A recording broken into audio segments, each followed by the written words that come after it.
Okay, whenever you're ready. No. Whoever. Today is what? March. Is it April? March. Okay, March the 30th in 2016. And Elizabeth, Annette, and Connie are out here visiting Dave and Rashad in Las Vegas. And we're just talking about memories and putting it on film like Jonda did in 1988. Oh, okay, but it's different now because you don't have to have the. Yeah. So whoever's going first. Go ahead. Go ahead. Okay. Loud. Some of my best memories of Bigfoot. When I was a little girl, how many times we used to sit up on the big hill. We used to sit up on the big hill and just play and play. We sit and talk and play and lay down in the grass and play. And it was so many kids at that time, I couldn't even tell you, just so many kids. All the Tolsons, the Smiths, all, Cynthia, Felicia, Benita. It's just, and all the Tolsons, Margie, Brenda, Wilma, that whole clan, and Charlene, and Bertha, and Mikey, and it was so many of us. And we would come, I myself would come down once every summer with my family, and we would we all had our separate friends, me and my two sisters. I had my set of friends, my sister Vicki had her set, and my sister Judy had her set of friends. Okay. And my fondest memories was sitting up on that hill, playing with all my friends and reminiscing. And then as I got older, I'd like to go out and hang out. And one of my fondest memories was one time when I woke Virgil up because I was coming in late, and Lucille had got on me about coming in late, and I woke Virgil up. And that was the first time and only time Virgil ever gave me a whooping. And I think it hurt him more than it hurt me. Because he felt so bad afterwards. But I tell you, I had fond memories that I'll never ever not cherish them forever. In Huntsville, Missouri. Missouri. And you guys had a name for that hill. The Big Hill, I know we used to call it, but I thought it was another name. Yeah, there was another name, but when I asked, nobody can remember the name of the hill. I know I can't remember. Because y'all said we're going to hang out at the something. Something, yeah, and I can't remember it. Yeah. And also, then as we got older, then we hung out over at the spot in the schoolyard. Mm-hmm. So some of my fondest memories. So tell them what the spot was. What was the spot? Yeah, the spot was a little club. I guess it was for adults, but back in the day, you could take your kids. All the adults would bring their kids when they went out. They would take their kids there. Kids would hang out outside and play while the adults were in there partying and drinking. At the spot. Uh-huh.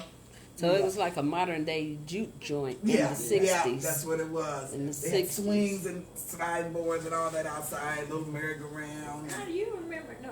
And the kids would play outside. So.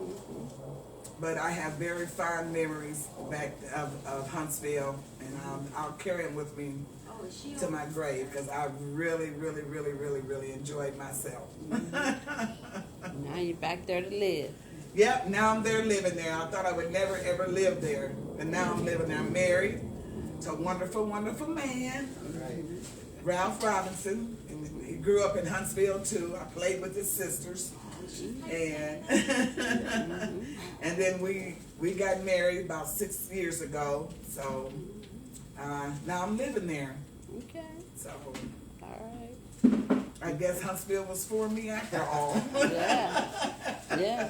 And the spot used to be Lincoln. Yeah, it used to be Lincoln's elementary. Through eighth Eighth grade. grade, Through yeah, the eighth and grade. elementary and middle school. Whose idea was it to open the spot? Whose idea was that? With the few gates, Chester's and his brother. Yeah, and let's see, guy who actually paid for it lived out of Columbia, and had a money. Used to come up, Till. Big Till. Yeah, Oh, Till. okay. Used to come up, keep an eye on it, but Fugate Brothers started up working there. Sonny Barnes was cook there, I think. And so yeah, that's when it started. Well, that big sign where it says the spot, Mhm. Perry Thorpe did all the painting. Oh, did he? Yeah. Oh, okay. Okay. Yeah. Wow. They paid him to do that. So did any Caucasian people ever come over there? Oh, yeah. Yeah. And hang out? Oh, Just people just drift in and drift out. oh, okay. But never, over the years, never a really steady flow of, anything like Oh, okay. I couldn't even tell you how many families it was in Huntsville. It was so many kids. Yeah. So many kids. I just couldn't even tell you. By the time I got old enough to go to the spot, they closed it. Yeah, okay. By the time I got old enough to ride the hay truck into the park, they outlawed it. They outlawed it. Daddy loaded up the hay truck to take the kids to the picnic in Mobley Park. that. Yeah. Yeah. And then they outlawed it, couldn't do it. Yeah. Well, you didn't get to have any I good didn't get to do fun. nothing. No, I didn't get to do any of that. And some of my want me back over here. Yeah, you talk a little louder. And some of my fondest memories, is that what we're talking about? Mm-hmm. Okay, is growing up in Huntsville was like, when you come school age, Mm-hmm. and went to the Lincoln School, which was all black school, Mm-hmm. and the teacher at that time was Mrs. Washington and Mrs. Drew. It was from first grade to the 8th grade, no kindergarten. And then a fond memory was like they would have kind of like a field day or something like that. Mm-hmm. And the parents would come up and the kids would do different runs and races and with ball, playing baseball. They would have ball games in the back of the school. Mm-hmm.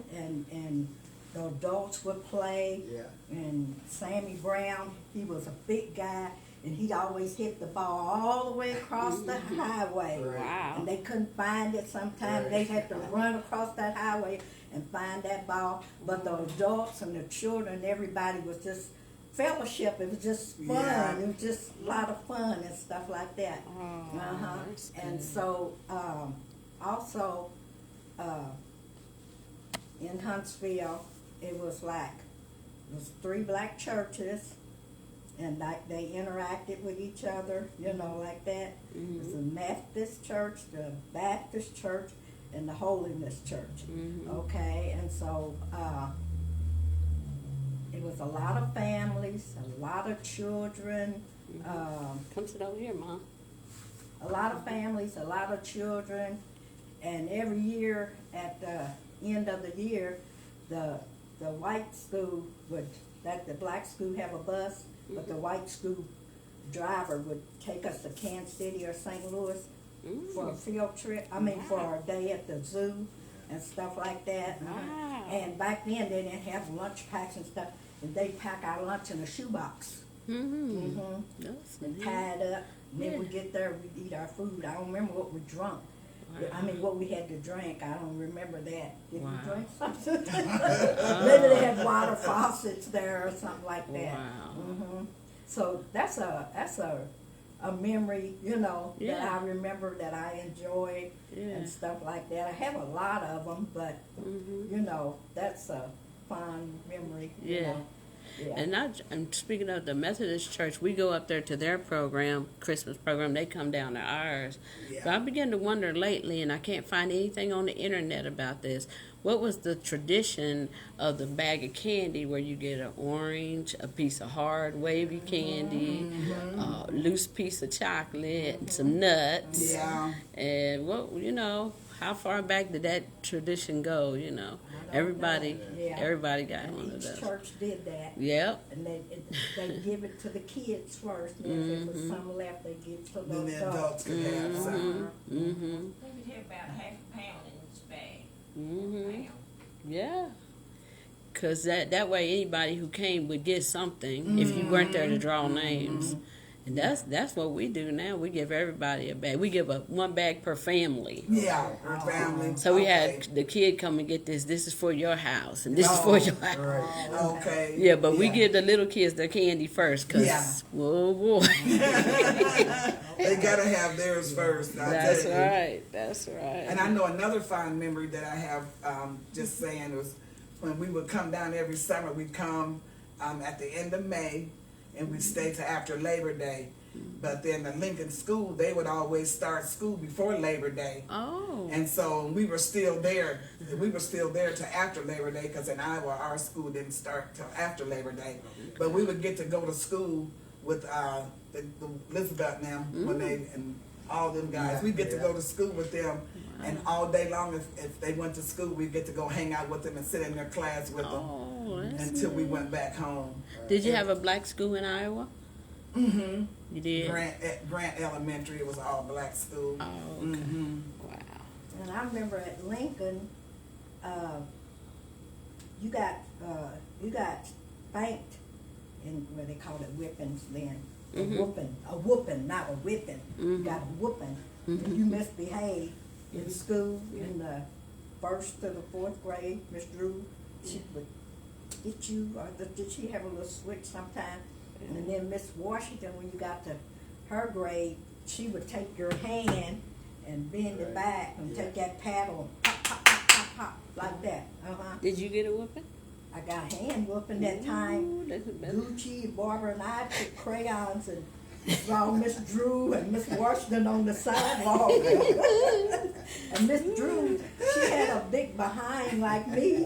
And when we drew her, we made a big circle on the back. And then when Monday came, Miss Washington made us get out there and try to scrub it off the thing. Wow. So we did get Mhm. chastised for that. Wow. Wow. Yeah, that's so. It was funny. What about you, David? Yeah, I just try to cover the age range from 10 to 13. Okay. Everyone said everybody knows that at that time there was a lot of young other kids my age that we used to play together, sports, and you go swimming together, Yeah. fishing together, and all like that. Yeah. And had a chance to play organized sports with baseball. But we had enough kids at that time. We could play a softball or baseball game with 9 kids on each side.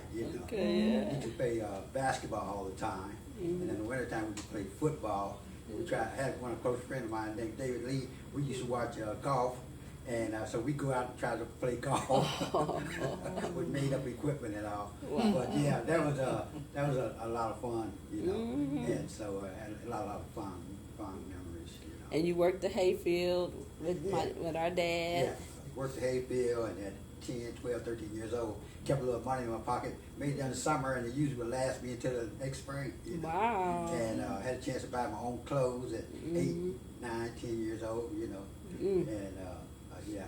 That's great. And Dad worked on the railroad, and he had how many trucks and? Had 2 usually, but sometimes he had 2 bigger trucks and 1 pickup truck, so he was always adding on, And as Brother Walker said, kept people working in the community, Mm-hmm. It's not that he made that much money, but he gave other kids in the community kids a chance to make money. Yeah. Yeah, I don't see how y'all made any money, 2 or 3 cents a bale.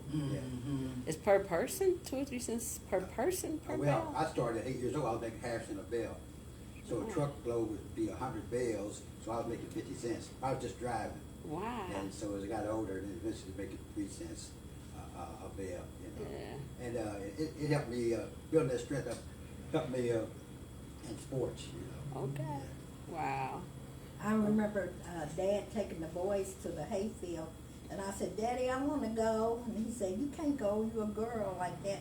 So what Dad did, he kept the books, the records, and stuff like that. So he started learning me to write down, like, if he made 10 cents a bale, Yeah. he started learning me, Yeah. and I think that prepared me for the future. Yeah, you do that It now. did. I do It did. stuff like that now. You do, and you're good at it So, too. And a lot of times I memories of Dad and stuff like that, and you think back on, Yeah. they're gone and stuff, but I'll say thank you, Dad, for starting me out like That's that. right. And stuff, you know, That's it means a right. lot. Right. Mhm. He tried to teach me a couple of things. He had me, Connie, come here, and he was changing the plug on the piece end of a wire. And showed me how to do that. Oh, And then okay. yeah, one day, you know that old blue truck he had? Yeah. He had to take a truck out go pick up a truck out in the country somewhere. So I took him out there, and then I had to follow him home. And I think I was 14, never driven in my life. Right. And we come down Howard Street toward Sister Mabel's house. And it was going, I was following him, and man, that truck was going fast. That blue truck was going fast. I could just see myself flying right up into Sister Mabel's house, and I'm scared and shaking, trying to hit the brake and turn. But somehow I made it home. Yeah. But anyway, as far as like fixing the plug, that's the only thing I think he showed me how to fix. But when I moved back to Huntsville, whenever we had a chance to order a free something on our job, I ordered like electric screwdriver and stuff like that. Yeah. And I told Andre Marcus, come here. And I showed him how to fix the thing on the cabinet, how to put the thing back on the cabinet. I sure did. I showed him how to do that. Yeah. I remember that Dad sometimes said, Daddy, I can't do that. And he said, oh, yes, you can, Elizabeth. You can do it, you know. And today I still, when I go through something, I feel like I can't handle it and stuff like that. And I hear Dad, I say, Dad, I just can't. And Yeah. he said, yes, you can, Elizabeth. You can do it. You Yeah, know. yeah. That's Hear encouraging that me. voice, that encouragement. And, you know, Yeah. puts me on like that. Yeah, when they had Aunt Mary's funeral in Des Moines, I was living in Waterloo, and Mama called me and she said, well, Frederick, can you tell her how to get there and how to get to Des Moines? And he talked to me on the phone, told me, and I said, Daddy, you think I could do it? And he said, yeah, you can do it. Then I just knew I could do it. I just felt like you I could did do it. it. Yeah. Drove myself over there. Yeah. I know another memory I've got when we were really little, when Virgil's brother and sister-in-law used to come down from Des Moines, the Watts and them. They would come down, and their family, and we always came about the same time. Sometimes we did come about the same time, and then I remember Rashad, when he was little, he would always get us together and said, okay, who's the baddest? Either Des Moines or Waterloo. Which one is the toughest? So he would put a stick on my shoulder and a stick on Sharetta's shoulder. You remember that? And whoever knocked it off first and whoever won the fight, that was the baddest. They would be the baddest, and he would make us stand up there and fight. To see who. Oh, wow. He did that all the time. He said, one time he said, yep, Waterloo's better than Des Moines. And then he said, yep, Des Moines better than Waterloo. He said, how you gonna let Des Moines whoop y'all like that? And it was That's why funny. he said they call him Little Bad Ronnie G. And I remember Ronnie he used to throw rocks and stuff all the time and everything. And his mother, Mary Lucille Davis, carried him around till he was about 7 years old. She picked him up and he would be back, his legs be hanging all the way down. And she packed him around. And I then remember he one was- trick y'all played on him. He would sleep on the bunk beds, and y'all mixed up some baby powder and some water and woke him up and gave it to him, said it was milk. I remember did that and I blew some pepper in his face too. Oh. I put some pepper. I got in really bad trouble for that because I woke up and then he opened up. As soon as he opened up his eyes, I said, and the pepper went in his eyes, and I got in trouble. I think Lucille put me for that I one. bet. Virgil didn't get me on that one. Lucille got me on that one, but Yeah. that was just crazy. Yeah. But we did some silly stuff. And No. Rashad put the cat was limping around the house. And Mom said, what's wrong with the cat? And Rashad had put rubber bands. Oh, I think I remember that. Feet and legs and stuff. I think The I cat remember was that. just limping. Yeah. And David Davis, well, Mama would go to work and she said, clean up the house. Because back then, boys didn't clean up the house. Right, right. And so she said, clean up the house, and I clean up. And my three brothers, Walter, David, and Ronnie, would mess up. Yeah. Yeah. Because then when we had a TV, I was trying to watch one channel, and David wanted to watch something else. and we went back and forth. Then David come and he punches me. He punches me, so I didn't mess with him anymore. He got the upper hand. Watch what he does with life. He popped me good. Oh no!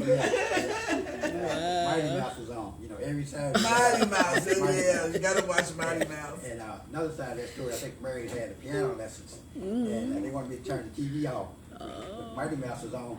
And I'm 8 years old at that time. I'm trying to watch Mighty Mouse. So Mary came at me one too many times, So yeah, I did it. I ain't messing with him no more either. Yeah. I know one time Mama told me clean the house like she did many times, and Chris was home and he put a towel around his neck and jumping off the couch like Superman.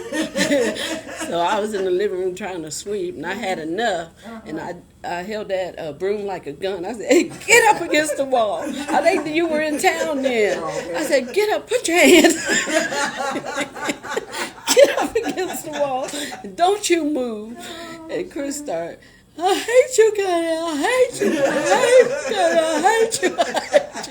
But he stood there, and David might not remember. David came home, and he asked Chris what was the matter, and then he took Chris and had him lay down because he was so upset. Oh, he was so.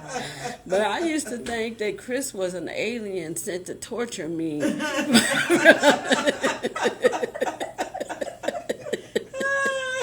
He can't be my brother. And I remember one time you were little, and I used to hear Judy Quinn say this word all the time. And so I called you a little heifer. Oh, and yeah. Daddy said, "Elizabeth?" And I said, "Yeah, Daddy." He said, "We ain't got no heifers in this house, and you better not say it no more." Right. Yeah. And I didn't. Yeah. Oh, Yeah. All we had to do was say it in a stern voice. In the Yeah. And another time was, I remember, was I was going to make some cookies, and we didn't have no sugar. So I asked Preacher and them to go up to Grandma Lizzie's to get some sugar. And they didn't want to do it. So I finally go get the sugar, and I make these cookies. Then they want some cookies, but I'm not going to give them no cookies because nobody would go get the sugar. And I took the cookies and threw them in the stove, and my daddy whooped me back. Yeah. You know, like that. And I'm like, oh. You got the whooping. And then one You time, got I don't the know if David remembers, we were playing cards or something. We were small, and we got to arguing over the cards, and Daddy took the cards. And you don't remember that? Yeah. He took the cards and stuff like that. I remember one time Biddy was walking down the road, and David was home from college, I guess, and a white salesman, Caucasian salesman, had been at the door. What happened? Then the salesman turns around to leave, and David sees Biddy. He said, "Hey, turkey." The white salesman turns around, looks at him all crazy. Oh, wow. Yeah. And then one time, as teenagers, we liked the Ricky and Randy and all them from Waterloo. So I'd been up to Waterloo, and I found Ricky's phone number in the book, and I just memorized it. So I came home, and all of us girls had been to baseball practice, and we went uptown. And I said, "Yeah, I know his number." And I said, they said, "Let's call him." So we got on the payphone. And I can't remember if we had any money, but we was able to say, "Well, we want to make a long distance call." I guess we had a little money, and we did. And so I can't remember if we even talked to him. But afterward, the operator called us back on the phone and said, "You owe more money." And they asked one of the other girls, "What's your name?" And she said, "Connie Davis." I said, "Well, you can't tell my name." and then we called the operator back, and I said, "We was lying. My name was Aretha Franklin." And then somehow when we got home, Mama, later or the next day, I guess the operator knew who Mama was or something, and Mama knew about it. Oh, she knew about that call. Yeah. You got in trouble yes, for that. Yes, we got in trouble for that. But I remember that number today, 319-233-3139. I bet Ricky don't even remember his number. He probably does.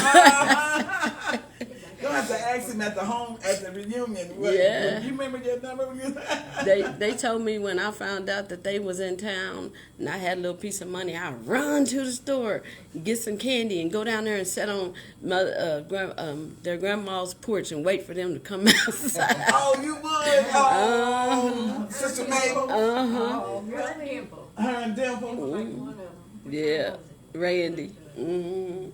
We all like several of them at different times. At different times. Yeah, You yeah. know, the like churches played was a major part in the communities, you know, like that and stuff. 'Cause Yeah. that's like our where we go to get the word of God, and that's more or less like your social club and you know your food gatherings and all like that and everything. Yeah. But in Sunday school, I remember what's his name, little bit. And so one Sunday, Sister Mabel was teaching Sunday school and talking about dancing or something.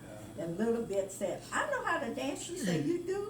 He gets up and he pulls his shirt up. He's a little kid and he starts doing the belly roll. And everybody just fell out and stuff. And anyway, sometimes my parents would give us a nickel to put in Sunday school. Yeah. We take that nickel and put a penny in and take out 4 cents. Then after church, we all head down the railroad track to Old John's Grilling Station and buy candy. Oh, And stuff wow. like that. Yeah. Wow. So- Speaking of dance, all I heard when I was little was Dalton.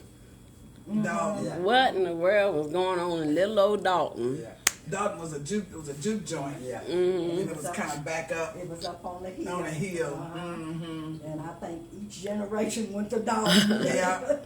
Like it's really something. Because before I even went, I thought it was something just big and fabulous and stuff. The first time I went, and I'm like, this little old dinky joint. and stuff like I don't think it wasn't no big as this room It here, wasn't, was yeah, it? it wasn't very big. The little place was no bigger Are than you this kidding? room. That's all I That was heard. it. Was That's it. That Dalton, was Dalton, Dalton. Dalton. Yeah, the girl went to school with David. Sheila. No, she. Oh, no, Jill. Yeah, Jill, who, I mean, she was in Kirksville. Yeah.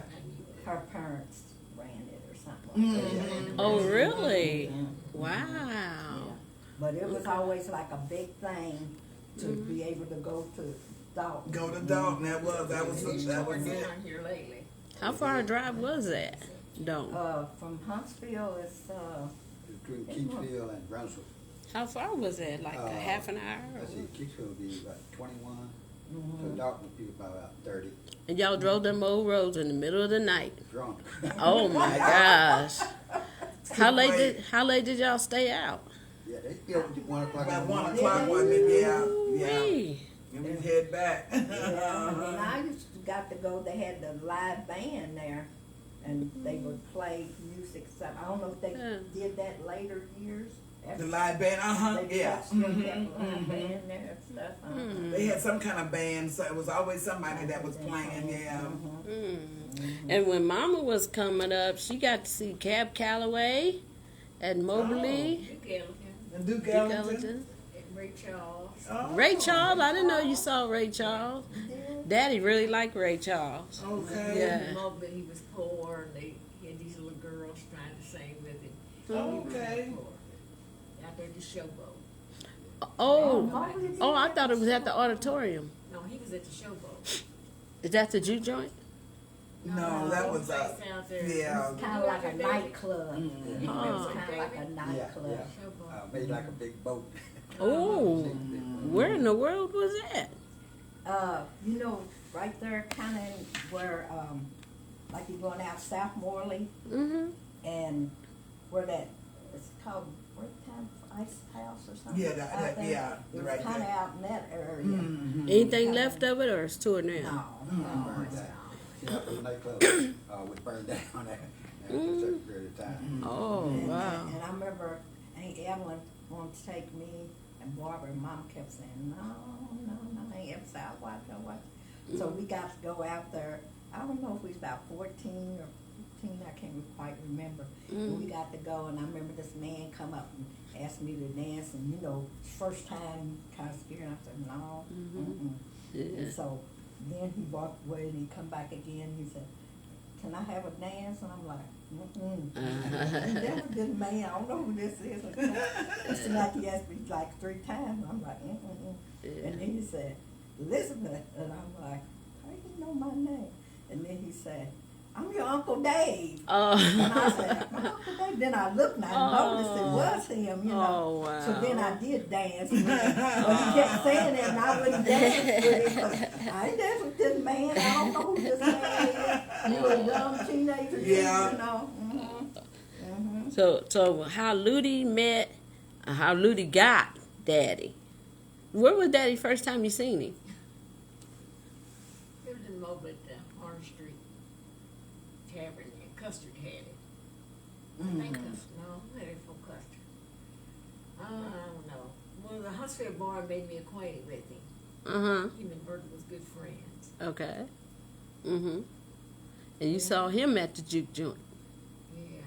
And you borrowed a tight pair of black pants from Hubert. Daddy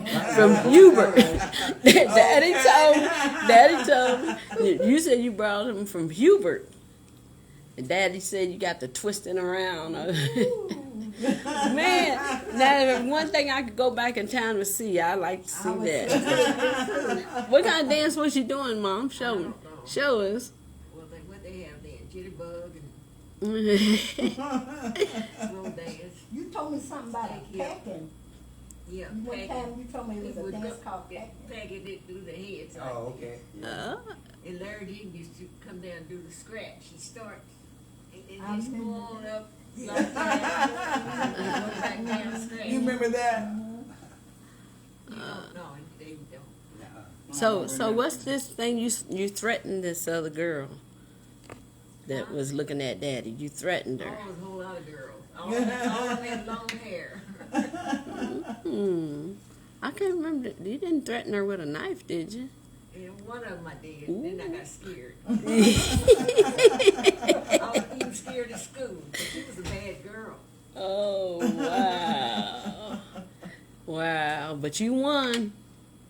You said he was the only one with a car. Yeah, just about. People didn't have cars then. Young boys didn't. And y'all was one of the first in the neighborhood to have a TV, right? Yeah. Come on in, Rashad. We sharing a memory. You got time? Yeah. Okay. Yeah, I'm gonna sit this in the freezer. You want me to put it where you want me to Oh, yeah, right there would be fine because I can still see David right there. So, Mom, y'all was the first to have a TV and then the first to have a color TV. Yeah. In the neighborhood? Yeah. Wow. Where you going, Annette? The bathroom. Oh, okay. Okay. We just sharing memories of Huntsville or Daddy or family. Okay. Yeah. Shirley. She's, I told her I'd call her when we were on our way. She's gonna meet us, you know, she left room for. Oh, yeah. Now the spotlight's on you. Oh, spotlight's on me? Yeah, spotlight's on you. Share memories of Huntsville or Daddy or when you were young or your best or fondest memory of days gone by. Okay. Memory, is this like being recorded? Or? The memories of Huntsville is community. You know, they say it takes a village to raise a child. Okay. And I was a very difficult child to raise. So we needed a big village. confirmation. Okay. And it was quite an experience, you know. As a youngster, I was very confused about a lot of things and really needed the love and support of family. And it was a good upbringing and a positive situation for me in a whole lot of ways. But as a young person, you really don't realize that until you get older and you get up and go in the community or go to other places and see how they're being raised, and then you realize how good that you actually have it or had it. That's right. And memories of Dad, Walter Virgil, good man, role model, led by example, you know, would go the extra mile for you if he believed in you, and good for the community. It was good that there was a Virgil Davis in Bigfoot. Okay. Provided jobs, good to people, family man, and again role model for us as a family. Taught me, showed me and the rest of the family hard work. Not many harder workers than Dad. Yeah. For example, worked on the railroad, came home, went in the hayfield, would work for a man named Sam Ruckin, you know, knew what it take to raise a family and be an honorable man. Yeah. And, you know, it was tough on us, but not too tough to break our spirits. And, you know, Dad was just a great person, you know, good. As those who said that not many people could say a bad thing about Virgil Davis, and I think we all find that to be true. Yeah. Give us an anecdote, something funny that happened. Anecdote? Yeah. When it comes to anecdote and Dad, I always go back to the hayfield where, you know, it was a learning experience for him.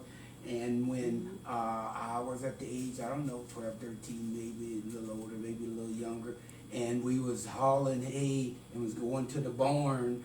And at that time, it was hot in the barn. There was bees in the barn, hay all over this stuff, you know. And then Dad said, "Get on up there, Ronnie, and do what you know you're supposed to do in the barn." Yeah. I said, "Nah, Dad, it's too hot. These bees, and they got hay on me. I'm not working no more." And I knew right then I was in trouble. Brother Walt and Brother Dave that was with us at the time knew that I was in trouble. But I guess Dad maybe figured, well, he's feeling his oats right now, and he's a young preteen ager that I won't get hard on him. You know, I won't backhand him, but I'll let him go and sit in the cab of the truck. He realized that rather than break my spirit, to just say, "Hey, take time out, go sit in the cab of the truck." And Brother Walt said, "Okay, look at a little cool breeze." He's kind of kicked back. And I don't know if that's an anecdote, but there's a lesson learned there that way he handled that situation. And now as an older person, I realize the situation and how he handled that. That's a good solve of the problem. Let the problem solve itself, rather than, you know, get a whooping. Give him a lesson to learn. Okay, you young man now, you act like you a man, I'm gonna treat you like a man. And that's a great anecdote. And also family, by working together and, you know, showing love to each other, that you can solve any problem. You know, a lot of people sometimes don't look deep within themselves to say, what's the answer to this problem? The answer lies within. And the answer lies within. And where the concept of, you know, us growing up, religion and God in our lives, and, you know, all the days that we walked from Church of God in Christ as a little kid, and that one day that would take hold in all of our family in different ways, to say, you know, the resolution is through God and through prayer, you know, and through faith. All right. Also, kind of let me add that a year after that incident Brother Shad just described, Dad had 2 hay trucks. I was driving, I'm 16, and I'm driving one. Brother Shad was driving the other one behind me. Oh, okay. On the highway, backwards and everything. We were hauling a lot of hay too. So that had to make a difference in 1 year. Just 1 year, yeah. Hey, David, tell the story that we put in the book about when Dad told that story.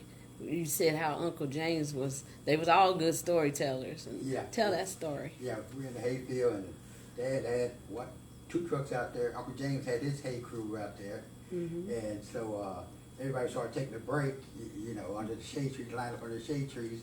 So Uncle James was telling his story, and, you know, the great storyteller Uncle James is. So everybody just cracking up, just lying, their belly laughs, you know. And so I said, "This is the greatest story I heard." And all of a sudden, Dad decided to tell his story. And Uncle James had everybody laughing, but Daddy just had to rolling over. You know? And you said he at that time he was laughing and then trying to get it out and then laughing couldn't get all out. Yeah, she mentioned that we all know how Dad tells his stories and start laughing before he gets to the end, whatever. Yeah. So with all these people out who knew Dad, and so when he start doing that, they start laughing because they knew how to just start telling the story. And Dad was like a mentor. Back then, I don't think they used that word, you know, like that. Yeah. Like he said, he provided jobs and sound wisdom and knowledge for, you know, people, how to work out problems and stuff. Yeah. And like the men in the community, they would come by, they would come and talk with him, they would borrow money from him, and, you know, like that. And apparently, they paid him back, because he would loan money, and Mama can tell you about that. Tell him About loan money. about Daddy loaning money to people and And stuff. on the railroad then you could borrow money. No, not that. How men would just come by the house Well, and this, talk to he Daddy. signed for a lot of men to get the money. No, I'm not talking about that. I mean, like. Oh, how they come by the house Yeah, and borrow money? uh-huh. Yeah, they used to come by. Give it to him, I fuss. Give it to him. But like I said, he signed up for a lot of people on railroad to get this money. He had to sign. And then the people would work a while and they quit. Oh. And their birth order, they was taking all that out of our check.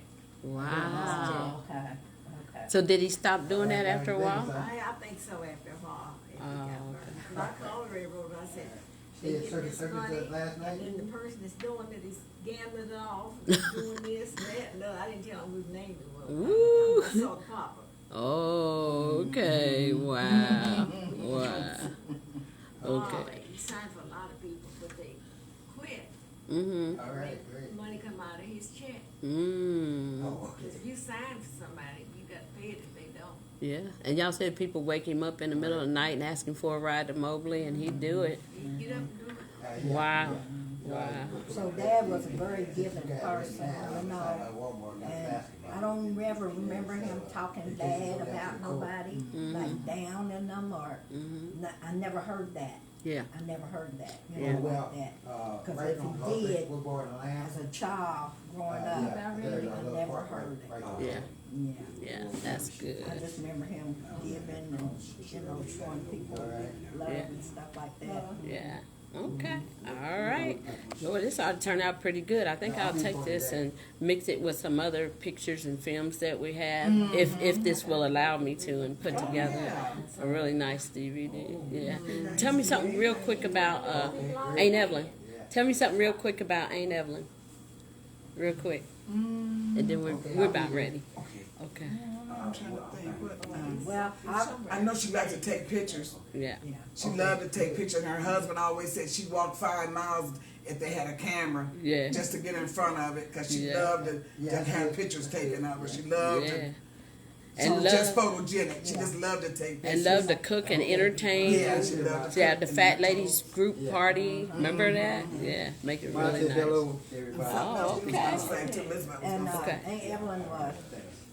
Well, when I moved back to Missouri, and she was very giving to me, my Yeah. friends and stuff. Yeah. She would ask you need something or something like that, you know. She knew I didn't have no money, and, you know, like she bought Jonda shoes and, Yes. you know, give us food and stuff like that. So she was already. very giving. She was And she a wasn't giving expecting Five years, you nothing got the party in when, return, you know, like TV and all that. that. Yeah. All that. Stuff like that, yeah. So we could finish up later. I'm gonna get some on Grandpa too.